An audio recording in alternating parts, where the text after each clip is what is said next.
സിനിജി വീണ്ടും അജ്ഞാതൻ എത്തി. ഒരു സൂത്രധാരനെ കൂടെ തീർത്തു. ഇനി അടുത്തത് അസീം മുനീറാണോ? എന്താ നമുക്കറിയാൻ പറ്റത്തില്ല. ഇപ്പം നമ്മളിപ്പോൾ പുറത്തു വരുന്ന വാർത്ത അനുസരിച്ച് ഈ നിസാരി ഖാലിദ്, അതായത് അബു സൈഫുള്ള ഖാലിദിനെയാണ് പാകിസ്ഥാനിൽ വെച്ച് അജ്ഞാതർ വെടിവെച്ച് വന്നത്. നമ്മൾ എപ്പോഴും കേൾക്കാറുള്ളതുപോലെ 3 പേര് ബൈക്കിൽ വരുന്നു, അജ്ഞാതൻ വെടിവെക്കുന്നു, ഒരാളെ തീർക്കുന്നു. പക്ഷേ ഇയാളെ സംബന്ധിച്ച് ലഷ്കറയുടെ ഒരു കൊടും ഭീകരനാണെന്നാണ് അറിയപ്പെടുന്നത്. അപ്പം നിസാരിയുടെ കൊലപാതകത്തിന് ഏറെ ഗൗരവമുണ്ട്. കാരണം 2005 ബംഗളൂരുവിലെ ഇന്ത്യൻ ഇൻസ്റ്റിറ്റ്യൂട്ട് ഓഫ് സയൻസിൽ വലിയൊരു സ്ഫോടനം നടത്താനായിട്ട് പ്ലാൻ ചെയ്തു. ഇത് സംബന്ധിച്ച് നമ്മുടെ IB ഒക്കെ തന്നെ അന്വേഷണം നടത്തിയും ഇത്തരത്തിലൊരു പദ്ധതി ആസൂത്രണം ചെയ്യുന്നതായിട്ട് മനസ്സിലാക്കി. തൊട്ടടുത്ത വർഷം നാഗ്പൂരിൽ RSSൻ്റെ ആസ്ഥാനത്ത്, അതായത് 2006 RSSൻ്റെ ആസ്ഥാനത്ത് ചില ആക്രമണങ്ങളൊക്കെ നടത്താനായിട്ട് പദ്ധതി ഇട്ടു. ഇതിൻ്റെ മുഖ്യ സൂത്രധാരൻ എന്നറിയപ്പെടുന്നത് ലഷ്കർ തൊയ്ബയുടെ ഭീകരനായ റസുള്ള നിസാനി ഖാലിദാണ്. അപ്പോൾ ഇയാളെ കൃത്യമായിട്ട് ഇപ്പോൾ തെരഞ്ഞു പിടിക്കുന്നു. അതായത് ഇന്ത്യയും പാകിസ്ഥാനും തമ്മിൽ സംഘർഷാവസ്ഥ നിലനിൽക്കുന്ന സാഹചര്യത്തിൽ മറ്റ് രാജ്യങ്ങളുടെ ഇടപെടൽ കൊണ്ടോ അല്ലെങ്കിൽ നമ്മൾ സ്വയം തീരുമാനിച്ചോ വെടിനിർത്തൽ അവസാനിപ്പിച്ചു. പക്ഷേ നമ്മൾ പറഞ്ഞു വെച്ചൊരു കാര്യമുണ്ടായിരുന്നു, ഓപ്പറേഷൻ സിന്ദൂർ അവസാനിപ്പിച്ചിട്ടില്ല. ഞങ്ങൾക്കെതിരെ ഭീകരപ്രവർത്തനം നടത്തിയ, തീവ്രവാദ പ്രവർത്തനം നടത്തിയ ഓരോ ആളുകളെയും ഞങ്ങൾ ഇല്ലാതാക്കും. അത് ഞങ്ങളുടെ ലക്ഷ്യമാണ്. അതിർത്തി കടന്നു വരുന്ന ഭീകരവാദത്തെ ഞങ്ങൾ തകർക്കും. ഇതിന് ഗൾഫ് രാജ്യങ്ങളുടെ, അതായത് അറബ് കൺട്രീസിൻ്റെ വരെ പിന്തുണ ഇട്ടിട്ടുണ്ട്.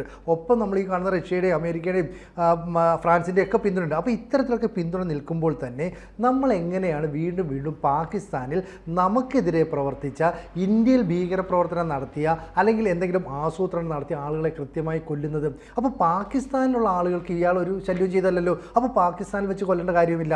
അപ്പോൾ കൃത്യമായ സന്ദേശം നൽകുന്നു, അജ്ഞാതരാണ് കൊല്ലുന്നത്. ഇതിപ്പോൾ തുടർച്ചയായി നടക്കുന്ന സംഭവമല്ലേ. ഏതാണ്ട് പഹൽഗാം ആക്രമണത്തിന് മുമ്പ് വരെ നമ്മളുമായി ബന്ധപ്പെട്ട പല കാര്യങ്ങളും, അതായത് ഇന്ത്യയുമായി എതിരിട്ട പല ആളുകളും കൊല്ലപ്പെടുന്നുണ്ട്. അന്നൊക്കെ പറഞ്ഞിരുന്നു ബിഷ്ണോയി, ലോറൻസ് ബിഷ്ണോയി ഉണ്ട്, ലോറൻസ് ബിഷ്ണോയ്ക്ക് ഏതാണ്ട് 300ഓളം ഷാർപ്പ് ഷൂട്ടേഴ്സ് ഉണ്ട്, അവരൊക്കെ ആയിരിക്കും ഇടപെടുന്നതെന്നൊക്കെ പറഞ്ഞു. എന്തോ നമുക്കറിയില്ല. എന്തായാലും ആരും ഔദ്യോഗികമായി ഇതിൻ്റെ ഉത്തരവാദിത്വം ഏറ്റെടുക്കുന്നില്ല. പക്ഷേ എല്ലായ്പ്പോഴും പാകിസ്ഥാൻ അല്ലെങ്കിൽ അവിടുത്തെ ISI ഉൾപ്പെടെ പറയുന്നത് ഇങ്ങനെ വെടിവെച്ച് കൊല്ലുന്നതിന് പിന്നിൽ ഇന്ത്യയാണ് എന്ന് പറഞ്ഞാൽ ഇന്ത്യയിൽ നിന്ന് നേരിട്ട് പോലീസോ അപ്പോൾ ഈ പറയുന്ന രഹസ്യ പോലീസോ ഒന്നും ചെല്ലുന്നതല്ല. പക്ഷേ വേണമെങ്കിൽ ഏതെങ്കിലും രാജ്യത്തിനോ ഏതെങ്കിലും സംഘടനകൾക്കോ ഇങ്ങനെ ആളുകളെ ആസൂത്രണം ചെയ്ത് കൊണ്ടുവരാമല്ലോ. ഇപ്പോൾ ഉദാഹരണത്തിന് എന്താ പറയുക, ഇന്നാളെ തട്ടണം എന്ന് പറഞ്ഞ് ഇപ്പോൾ അമേരിക്കയ്ക്കോ അല്ലെങ്കിൽ ജപ്പാനോ അല്ലെങ്കിൽ ജർമ്മനിക്കോ ഒക്കെ തന്നെ ഓരോ രാജ്യത്തേക്ക് ആളുകളെ വിടാം എന്ന് പറയുന്നത് പോലെ ഇയാളെ കൊല്ലണമെങ്കിൽ. അപ്പോൾ നിസാരി ഖാലിദ് എന്ന് പറഞ്ഞ ലഷ്കർ തൊയ്ബ ഭീകരനാണ്. ലഷ്കർ തൊയ്ബയെ നമുക്കിഷ്ടമല്ല അല്ലേ. അപ്പോൾ ഇത്തരത്തിലുള്ള തീവ്രവാദ സംഘടനകളെ, അതുമായി ബന്ധപ്പെട്ട് പ്രവർത്തിക്കുന്നവരെ, ഇൻ കേസ് ഇന്ത്യയിൽ തന്നെ സ്ഫോടനം നടത്താൻ ആസൂത്രണം ചെയ്യുന്നവരെ കൃത്യമായി ആരോ നോട്ട് ചെയ്യുന്നു, കൃത്യമായി അവരെ ടാർഗറ്റ് ചെയ്യുന്നു, എന്നിട്ട് കൊന്നു തള്ളുന്നു. 3 പേർ അജ്ഞാതരായിട്ട് ഉള്ളവരെത്തി വെടിവെച്ച് കൊന്നു. ഇതല്ലേ പുറത്തു വരുന്ന വിവരം? ഇത് ആദ്യമായിട്ടല്ലല്ലോ. ഇല്ല, ഇതിനു മുൻപ് നമ്മൾ കേട്ടിട്ടുണ്ട് പല വാർത്തകളും. ഈ സംഘർഷം നടക്കുന്നതിന് മുൻപും പല സ്ഥലങ്ങളിൽ അജ്ഞാതന്മാർ എത്തുന്നുണ്ട്. അതും ഇന്ത്യക്കെതിരെ. അതിൽ ഏറ്റവും പ്രധാനപ്പെട്ട കാര്യം, ഇന്ത്യക്കെതിരെ ഈ സ്ഫോടനങ്ങൾ, ആക്രമണങ്ങൾ ആസൂത്രണം ചെയ്തവരാണ്. മരിക്കുന്നതിൽ ഭൂരിഭാഗം ആളുകളും അജ്ഞാതൻ്റെ വെടിയേറ്റോ അല്ലെങ്കിൽ അജ്ഞാതൻ എത്തി കൊലപ്പെടുത്തിയോ തീരുന്നവരെല്ലാം ഇന്ത്യയെ കൃത്യമായി ആസൂത്രണം ചെയ്യുന്ന കൊടും ഭീകരരാണ്. ഇതിൽ നിന്ന് നമ്മൾ എന്താണ് മനസ്സിലാക്കേണ്ടത് ചോദിച്ചാൽ, ഇന്ത്യൻ സർക്കാർ പറയുന്നില്ല ഞങ്ങൾ ആരെ അയച്ചിട്ട് ഒരു പിന്നെ എന്താ പറയുക, ഈ ഭീകരവാദ സംഘടനകളുടെ നേതാക്കളെയും കൊന്നിട്ടില്ല എന്ന് കൊല്ലുന്നെന്ന് പറയുന്നില്ല. അപ്പോൾ തീർച്ചയായിട്ടും നമുക്ക് ഈ അജ്ഞാതൻ പുറത്തു വന്ന് ഞാനാണ് ഇവന്മാരെയൊക്കെ തീർത്തത് എന്ന് പറയുന്നത് വരെ നമുക്ക് സസ്പെൻസ് ആയിട്ട് തന്നെ നിൽക്കുന്നു എന്നുള്ള കാര്യം. മറ്റൊന്ന്, നമ്മുടെ രാജ്യത്തെ ദേശീയ ഉപദേഷ്ടാവ് അജിത് ഡോവൽ, അദ്ദേഹം 7 വർഷം പാകിസ്ഥാനിൽ ഉണ്ടായിരുന്ന ഒരാളാണ്. അദ്ദേഹത്തിന് പാകിസ്ഥാൻ്റെ മുക്കും മൂലയും അറിയാം. നമുക്കറിയാം, ഒരു ചാരപ്രവൃത്തി നടത്താനായി മറ്റൊരു രാജ്യത്തേക്ക്, പ്രത്യേകിച്ച് നമ്മുടെ ശത്രു രാജ്യമെന്ന് കണക്കാക്കപ്പെടുന്ന പാകിസ്ഥാനിലേക്ക് പോയിട്ട് ഒരാൾ തിരിച്ച് ജീവനോടെ വരണമെങ്കിൽ, 7 വർഷം അവിടെ ജീവനോടെ ഇരിക്കണമെങ്കിലും അത് കഴിഞ്ഞ് തിരിച്ച് ജീവനോടെ നമ്മുടെ രാജ്യത്തേക്ക് വരണമെങ്കിലും അയാളുടെ ബുദ്ധിയും കുതന്ത്രവും പിന്നെ അയാൾ നടപ്പിലാക്കുന്ന കാര്യങ്ങളും എത്രത്തോളം മികച്ചതാണ് എന്ന് നമ്മൾ മനസ്സിലാക്കേണ്ടതാണ്. അപ്പോൾ 7 വർഷം അജിത് ഡോവൽ അവിടുത്തെ മുക്കും മൂലയും ഈ ഭീകരവാദികളുടെ താവളങ്ങളും എല്ലാം മനസ്സിലാക്കിയിട്ടാണ് അജിത് ഡോവൽ തിരിച്ച് ഇന്ത്യയിലേക്ക് വരുന്നത്. അപ്പോൾ അജിത് ഡോവലിന് അറിയാത്ത കാര്യങ്ങളൊന്നും പാകിസ്ഥാനിൽ ഇപ്പോഴുമില്ല. കാരണം വികസനമില്ലാത്തൊരു രാജ്യമാണ് പാകിസ്ഥാൻ. അന്ന് അജിത് ഡോവൽ വന്നിടത്ത് തന്നെയാണ് ഇന്നും പാകിസ്ഥാൻ നിൽക്കുന്നത്. അപ്പോൾ എന്ന് പറഞ്ഞ് ഇതിൻ്റെ പിന്നിൽ അജിത് ഡോവൽ ആണ് എന്നല്ല പറയുന്നത്. പക്ഷേ അജിത് ഡോവലിന് കൃത്യമായി കാര്യങ്ങൾ അറിയാം എന്നുള്ളതാണ്. ഈ മരണപ്പെടുന്ന പലരും ലഷ്കർ തൊയ്ബയുടെയും ജെയ്ഷെ മുഹമ്മദിൻ്റെയും ഇന്ത്യക്കെതിരെ ആസൂത്രണം ചെയ്തതിൻ്റെയും മുംബൈ ഭീകരാക്രമണം നടത്തിയ പിന്നെ ആളുകളുടെ അജ്മൽ കസബിൻ്റെയും ഹെഡ്ലിയുടെയൊക്കെ ഭീകര താവളങ്ങൾ കൃത്യമായി ആസൂത്രണം ചെയ്ത് നശിപ്പിച്ച് തകർത്ത് തരിപ്പണമാക്കുകയൊക്കെ ചെയ്യണമെങ്കിൽ അതിനെക്കുറിച്ച് കൃത്യമായി അറിയാവുന്ന ആളുകളായിരിക്കണം. ഇതിന്റെ പിന്നിൽ. ഈ അജ്ഞാതൻ ചില്ലറക്കാരനൊന്നുമല്ല. എത്ര ധൈര്യം വേണം ഇതുപോലൊരു അല്ലെ ഭീകരന്റെ അടുത്ത് പോയി അവനെ വെടിവെച്ച് തീർക്കണമെങ്കിൽ. അയാളും ഈ പോകുന്ന അജ്ഞാതനും ചില്ലറക്കാരനല്ല എന്നുള്ളതാണ് യാഥാർത്ഥ്യം. ശരിക്കും പറഞ്ഞാൽ ഈ ലഷ്കർ തൊയ്ബ അല്ലെ ജെയ്ഷെ മുഹമ്മദ് ഒക്കെ പറയുന്നത് ഇവർ ഈ ആർമിയിൽ നിന്ന് ഉൾപ്പെടെ ആളുകളെ റിക്രൂട്ട് ചെയ്തിട്ടാണ് ഈ ഭീകര സംഘടനയിലേക്ക് അങ്ങോട്ടേക്ക് നിയോഗിക്കുന്നത്. അങ്ങനെയുള്ള ആൾക്കാരെ പിന്നീട് പല രാജ്യങ്ങളിലേക്ക് നിയോഗിക്കുകയാണ്. ഇപ്പോൾ ഇവിടെ പറയുന്ന നിസാനി ഖാലിദിനെ നേപ്പാൾ കേന്ദ്രീകരിച്ച് പ്രവർത്തിക്കാനാണ് വിട്ടത്. അപ്പോൾ ഇയാളുടെ പ്രവർത്തനങ്ങൾ ആസൂത്രണം മൊത്തം നേപ്പാളാണ്. അപ്പോൾ നേപ്പാൾ വഴി ഇന്ത്യയിലേക്ക് കടന്നു കയറാൻ കുറച്ചൊക്കെ എളുപ്പമാണ്, കാരണം ഈ ബോർഡർ വഴിയൊക്കെ. അപ്പോൾ ഇത്തരത്തിൽ 2000-ന്റെ തുടക്കത്തിൽ തന്നെ നേപ്പാളിലേക്ക് നിയോഗിക്കപ്പെട്ട ആളാണ് ഈ നിസാനി ഖാലിദ് എന്ന് പറയുന്നത്. ലഷ്കർ തൊയ്ബയുടെ ഭീകര പ്രവർത്തനങ്ങൾക്ക് അവിടെ ഇരുന്ന് ഇയാൾ നേതൃത്വം നൽകിയിരുന്നെന്നും വിനോദ് കുമാർ, മുഹമ്മദ് സലീം, റസുള്ള എന്നീ പേരുകളും അറിയപ്പെട്ടു. അപ്പോൾ വിനോദ് കുമാർ എന്ന് പറയുന്നതിന് തന്നെ ചില സംശയമുണ്ട്. കാരണം ഇയാൾ ഇന്ത്യയിലേക്ക് വരികയാണെങ്കിൽ ഇയാൾ വിനോദ് കുമാർ എന്ന പേരിലാണ് അറിയപ്പെടുന്നതെങ്കിൽ ഇയാൾ മുസ്ലിം ആണെന്ന് പോലും സംശയിക്കത്തില്ല. മാത്രമല്ല ഇപ്പം ഈ ആക്രമണം ഉണ്ടായത്, അപ്പോൾ ഈ സിന്ധിലാണ് ഈ ആക്രമണം ഉണ്ടായത്. അപ്പോൾ കഴിഞ്ഞ ദിവസം ഉച്ചയ്ക്ക് ഈ അജ്ഞാതർ വന്ന് ഇയാളെ വെടിവെച്ച് കൊല്ലണമെങ്കിൽ ഇയാൾ വിനോദ് കുമാറാണ്, അല്ലെങ്കിൽ ഇയാൾ ഈ മുഹമ്മദ് സലീമാണ്, റസുള്ളയാണ്, ഇങ്ങനെയൊക്കെ പേര് മാറി നടക്കുന്ന നിസാനി ഖാലിദാണെന്ന് കൺഫേം ചെയ്തതിന് ശേഷമാണ്. അപ്പോൾ എത്രയോ കാലമായി ഇയാളെ പിന്തുടർന്ന് അവസരം നോക്കി വന്നിട്ടായിരിക്കും ഇയാളെ അറ്റാക്ക് ചെയ്യുന്നത് അല്ലേ.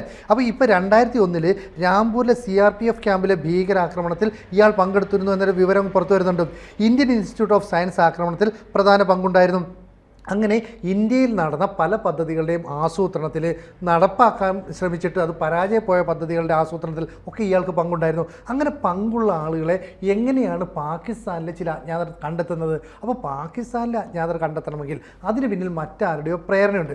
പലപ്പോഴും അവർ പറയുന്നത് ഇന്ത്യ ആണെന്നാണ്. നമ്മൾ ഇതുവരെ അറിഞ്ഞിട്ടില്ല അങ്ങനെ ഇന്ത്യ അതിൻ്റെ മുന്നിൽ പ്രവർത്തിച്ചിട്ടുണ്ടോയെന്ന്. ഇന്ത്യയിലെ ഏതെങ്കിലും രഹസ്യാന്വേഷണ ഏജൻസിക്ക് അതിനകത്ത് പങ്കുണ്ടോ എന്ന് അറിയില്ല. അപ്പോൾ എന്ത് സംഭവിച്ചാലും ഇന്ത്യയുടെ തലയിലേക്ക് വെച്ച് കെട്ടുക എന്നുള്ളത് പാകിസ്ഥാൻ്റെ ഒരു ശീലമായി മാറി. ഇവിടെ എന്തായാലും ഈ നിസാനി ഖാലിദ് എന്ന് പറയുന്നത് ലഷ്കർ തൊയ്ബയുടെ ഭീകരനാണെന്നുള്ളത് നമ്മൾ വളരെ ഗൗരവത്തോടെ കാണണം. കാരണം ഈ ലഷ്കർ തൊയ്ബയുടെയും ഈ ജെയ്ഷെ മുഹമ്മദിൻ്റെ അടക്കം 9ഓളം ഭീകര ട്രെയിനിങ് ക്യാമ്പുകൾ, അവരുടെ പള്ളികൾ എന്നറിയപ്പെടുന്ന പരിശീലന കേന്ദ്രങ്ങൾ, ഇതൊക്കെയാണ് നമ്മൾ ആക്രമിച്ച് തകർത്തത്.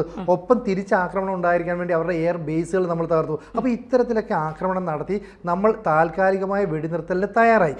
ഈ തയ്യാറായപ്പോഴും നമ്മൾ പറയുന്നു പാകിസ്ഥാൻ്റെ നിലപാടിനനുസരിച്ചായിരിക്കും നമ്മുടെ തുടർ പ്രവർത്തനം. ഓപ്പറേഷൻ സിന്ദൂറിൻ്റെ 1ാം ഘട്ടം മാത്രമേ അവസാനിച്ചിട്ടുള്ളൂ. അപ്പോൾ ഏതെങ്കിലും തരത്തിൽ നമ്മളെ ഉപദ്രവിക്കാനോ നമ്മളെ പ്രകോപിപ്പിക്കാനോ പാകിസ്ഥാൻ ശ്രമിച്ചാൽ തിരിച്ചടിക്കും. അപ്പോൾ ഇത്തരത്തിലുള്ള പ്രകോപനങ്ങളൊന്നും വന്നില്ലെങ്കിൽ കൂടി ഈ അജ്ഞാതരെ ഇതിൻ്റെ ഇടയ്ക്ക് ആരോ പോയി കൊല്ലുന്നുണ്ടല്ലോ, ഈ അജ്ഞാതർ പോയി കൊല്ലുന്നുണ്ടല്ലോ. അപ്പോൾ ഇയാളെ കൊല്ലണമെന്ന് നേരത്തെ തന്നെ അജ്ഞാതർ തീരുമാനിച്ചു. ഒരവസരം ഇപ്പോൾ വന്നു എന്നല്ലേ ഉള്ളൂ. അപ്പോൾ ഈ അവസരം വന്ന സമയത്ത് ഇയാളെ കൊല്ലണമെങ്കിൽ നേപ്പാളിലുള്ള ഇയാളുടെ ആസൂത്രണം, പ്രവർത്തനം ഇതൊക്കെ കൃത്യമായി മനസ്സിലാക്കിയവരാണല്ലോ ഈ ആക്രമണത്തിന് അല്ലെ കൊലപാതകത്തിന് പിന്നിൽ. അപ്പോൾ നേപ്പാളിലേക്ക് വിട്ടത് ലഷ്കർ തൊയ്ബയാണ്, അതുമായി ബന്ധപ്പെട്ട പ്രവർത്തനങ്ങളാണെന്നൊക്കെ ഇവരോട് ആര് പറഞ്ഞു കൊടുത്തു? ഇനി പറഞ്ഞു കൊടുത്തിട്ടുണ്ടെങ്കിൽ തന്നെ ഇത് ഈ സമയത്ത് നടത്തണം. ഇപ്പോൾ സിന്ധിൽ പോയി ഒരു ആക്രമണം നടത്തുക എന്ന് പറഞ്ഞാൽ അത്ര എളുപ്പമൊന്നുമല്ല. എന്നിട്ടും ധൈര്യപൂർവ്വം അജ്ഞാതർ അവിടെ ചെന്നിട്ട് ഇയാളെ വെടിവെച്ച് കൊല്ലുകയാണ്. അപ്പോൾ എത്ര ധൈര്യത്തോടെ അജ്ഞാതർ പ്രവർത്തിക്കുന്നു. അപ്പോൾ പിന്നിലുണ്ട് ആരോ എന്ന്. തീർച്ചയായിട്ടും. കാരണം സിനിജി പറഞ്ഞത് ഏറ്റവും പ്രധാനപ്പെട്ട ഒരു കാര്യമാണ്. വിനോദ് കുമാർ എന്ന് പറഞ്ഞുകൊണ്ട് ജീവിച്ചിരുന്ന ഒരാൾ ഈ പിന്നെ കൊടും ക്രിമിനലാണ്, കൊടും ഭീകരനാണ് എന്ന് തിരിച്ചറിയണമെങ്കിൽ, അത് കൺഫേം ചെയ്യണമെങ്കിൽ ഇന്നും ഇന്നലെയും ആയിരിക്കില്ല അയാളെ പുറകിൽ അജ്ഞാതനുള്ളത്.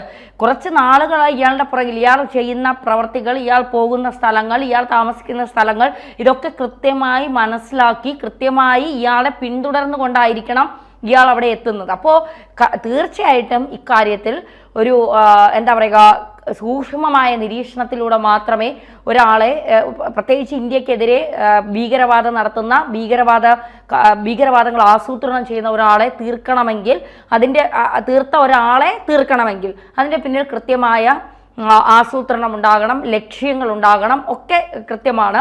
ഇയാൾ ഇന്ത്യയിലെ 3 ഭീകരവാദ പ്രവർത്തനങ്ങൾ ആസൂത്രണം ചെയ്ത ആളെന്നാണ് പറയപ്പെടുന്നത്. അപ്പോൾ ചില്ലറക്കാരനായ ഭീകരനല്ല, ഒരു 1.5 ഭീകരൻ തന്നെയാണ്. അപ്പോൾ ഈ സംഘർഷങ്ങൾ നടന്നുകൊണ്ടിരിക്കുമ്പോഴും ഇന്ത്യൻ പ്രധാനമന്ത്രി ജനങ്ങളെ അഭിസംബോധന ചെയ്ത് പറഞ്ഞത് എന്താണ്?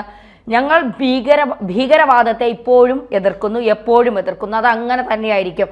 ഓപ്പറേഷൻ സിന്ദൂർ അവസാനിച്ചിട്ടില്ല, അത് കറക്റ്റാണ്.